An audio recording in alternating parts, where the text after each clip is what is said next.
તો આ તરફ અમરેલીમાં રાજુલાની હિન્દુ યુવતીના વિધર્મી સાથે લગ્નનો વકરતો વિવાદ અને વિધર્મી સાથે હૈદરાબાદ જતી રહેલી યુવતીના પિતા આવ્યા છે સામે।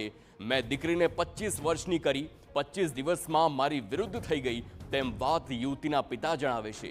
હિન્દુ યુવતીને મુસલમાન ભગાડી ગયો તે લવ જેહાદ નહીં તો શું? વિશ્વમાંથી દીકરીઓ પાછી આવે તો ભારતમાં રહેલ દીકરી કેમ પાછી ન આવે?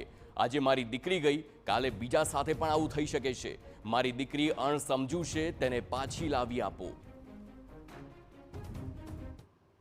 મેં 25 વર્ષની એને દીકરી હતી ને 25 દિવસમાં એ મારી વિરુદ્ધમાં થઈ ગઈ છે ને આ એટલો જેહાદ એને હિન્દુ હોય ને મુસલમાન લઈ જાય એ જેહાદ નહીં તે શું કહેવાય એને? બીજું કે હું આજ મારી દીકરી હાટું આ બધી વિનંતી કરું કે હવે એટલા ગુજરાતના મહાન નેતાઓ બેઠા હોય ને આ મારી એક આ દીકરી ન આવે, અરે માણસ ગમે ત્યાંથી ભારતમાંથી ગોતીને લાવે, વર્લ્ડમાંથી લાવે તો ભારતમાંથી ન આવે।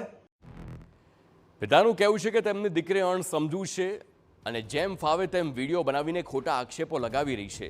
તેમણે માંગ કરી છે કે રાજકીય નેતાઓ આમાં દખલ કરે અને ગમે તેમ તેમની દીકરી પાછી લાવી આપે।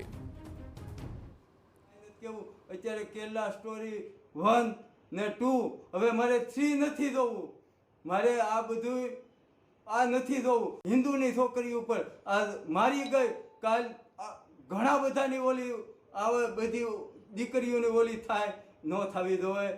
ભાઈઓ, હું આ તમને વિનંતી કરું, મારી દીકરીઓ લઈ આવજો।